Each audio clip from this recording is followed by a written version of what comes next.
Ferrari's competitiveness this season has blown everyone away, as they've looked by far the best of the rest this season behind Red Bull. However, the gap to the sport's most dominant man, Max Verstappen, still exists, but not for long. Ferrari's factory haven't been relaxing, admiring their good work in the opening races. They've been hard at work getting a huge aerodynamic upgrade ready, which the team think will completely wipe away Red Bull's advantage. Today, I'm going to check it out and see if Ferrari can seriously challenge Verstappen and Red Bull for an F1 title. So, don't go anywhere. Ferrari have started 2024 as comfortably the second best team on the grid. They've been the ones to take the remaining podium place when Red Bull have been on form, and in Australia, where it all went wrong for Red Bull and Max, Ferrari were on hand to take a rare win.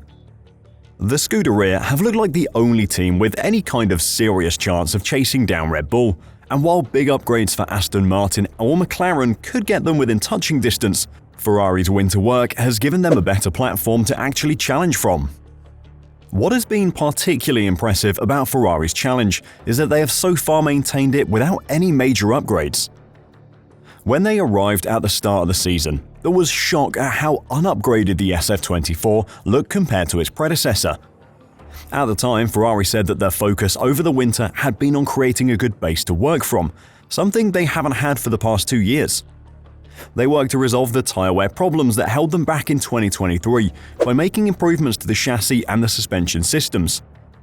While the work is underway on what is understood to be a pretty major development step for the start of the European season at the Emilia-Romagna Grand Prix, which I'll go into more depth later, so far changes have only been minor touches. In Japan, there was a small tweak to the rear suspension, but it wasn't the kind of work that gets fans excited. The lack of change to the SF24 so far has actually been astonishing. Since the start of the season, Ferrari has not changed their rear wing specification across the 4 events so far, even though the venues at play have all had different downforce and drag requirements.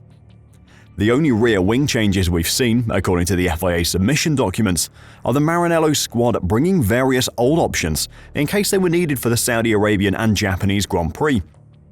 In both those instances, it was noted that these were carryover items from 2023 rather than fully developed solutions specific for 2024. Both were more or less fallbacks that could be run should the conditions require them, but ultimately were not needed. Instead, Ferrari was able to adapt its car to the requirements of each race weekend through trimming its beam wing arrangement. For Ferrari to have been competitive across 4 fairly different circuits without any changes to components shows just how strong a car they already have, but the upgrades they have planned for mid-May for the Italian Grand Prix have the potential to send them into Red Bull challenging territory. Before I talk about those upgrades though, I want to tell you how you can upgrade your F1 experience with today's sponsor, D'Agostini Collectibles.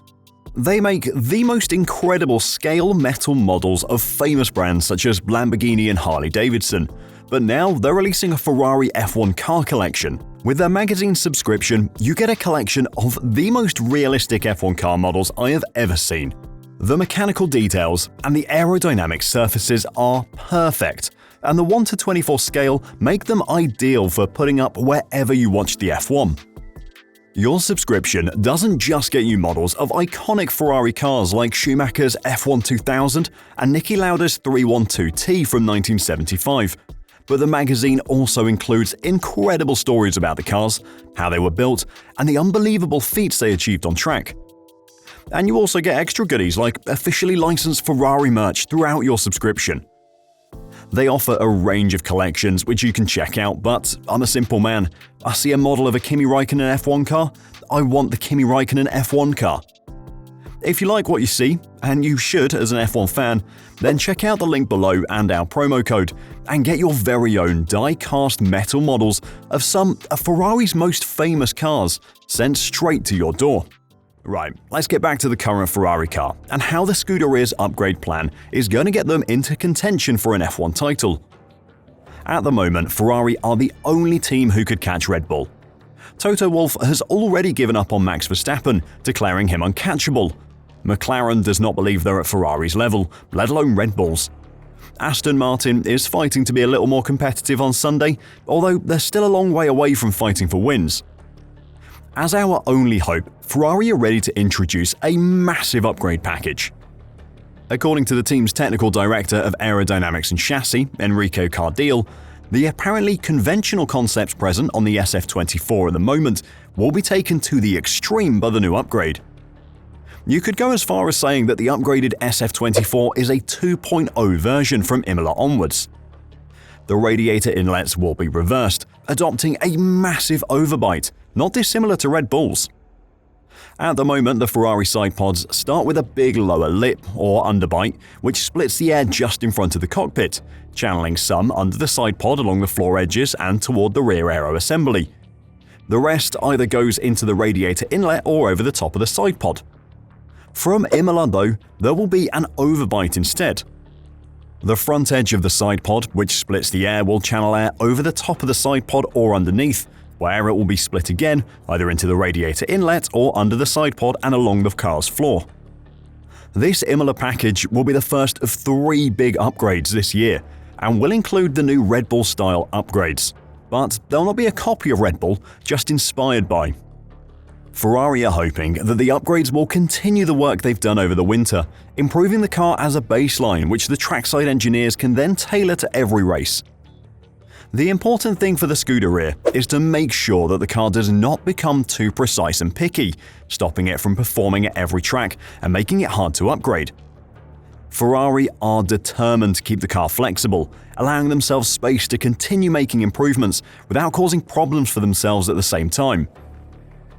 Carlos Sainz has been particularly positive about the upcoming improvements.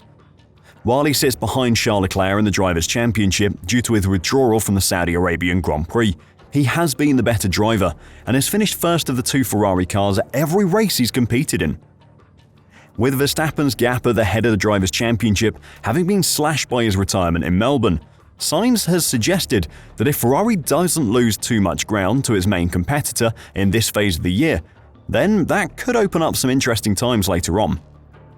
I think they, talking about Red Bull, are definitely going to have an advantage in the first third of the season until we bring 1 or 2 upgrades that makes us fight them more consistently, explained the Spaniard. In the meantime, we need more Australias, but I don't see Red Bull as a team making these mistakes very often, no. It's a shame because also I missed a race, which for both the team and me, it could be costly in the championship.